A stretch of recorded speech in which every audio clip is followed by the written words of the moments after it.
Have you ever been in a situation of a cold war with your colleague? You spend approximately 8 hours at work, but the tension between you and your colleague is evident.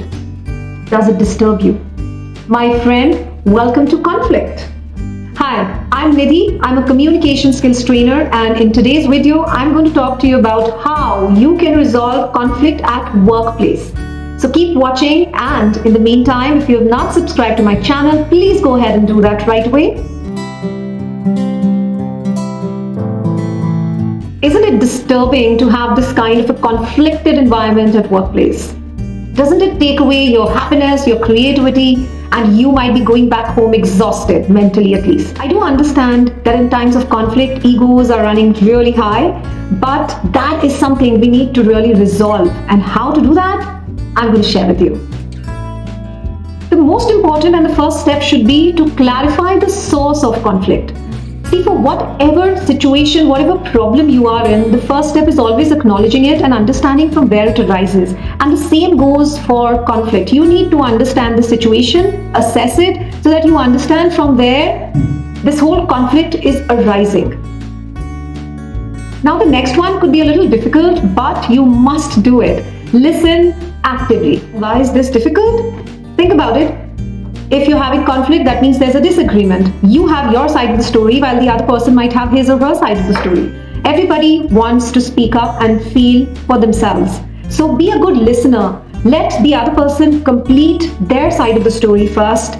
Do not interrupt. And once they have said their bit, then rephrase, paraphrase, and summarize the whole talk to them so that there is no scope of misunderstanding.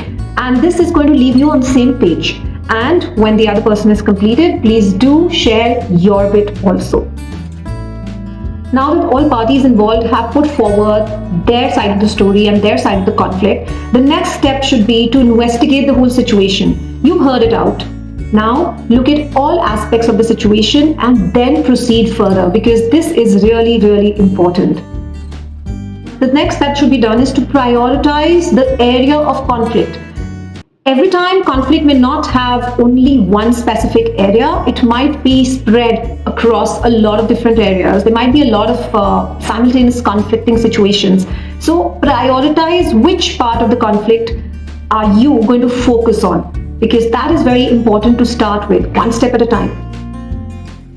Also identify the points of agreement and disagreement. Maybe all the parties do not agree with one point. Of course, it's a conflict, so obviously they won't.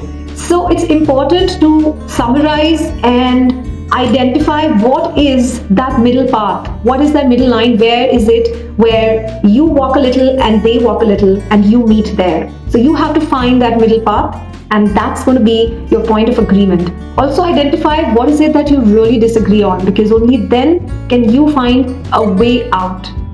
Also, for all the points of disagreement, find ways to assess the whole situation again so that you can come to a middle ground, something that's mutually acceptable by both parties.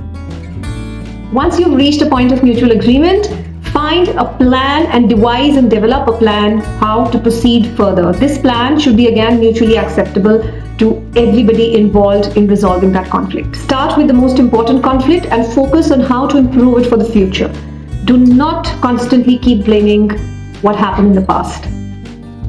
And when you have already built a plan and you decided to go ahead with it, implement it and stick to the plan. You need to have a let's find a solution attitude. Stick to the discussions and the agreement that all parties involved have mutually accepted. Do not try to go off track and come up with a totally different solution. Think practically. Come to a middle path. It should be a win-win situation for everybody. Do let me know how you resolve conflict and how this video might have helped you. And in my next video, I'm going to talk to you about how to resolve conflict in your personal life. And to be updated with what I come up with next, please do go ahead and subscribe to my channel. See you soon.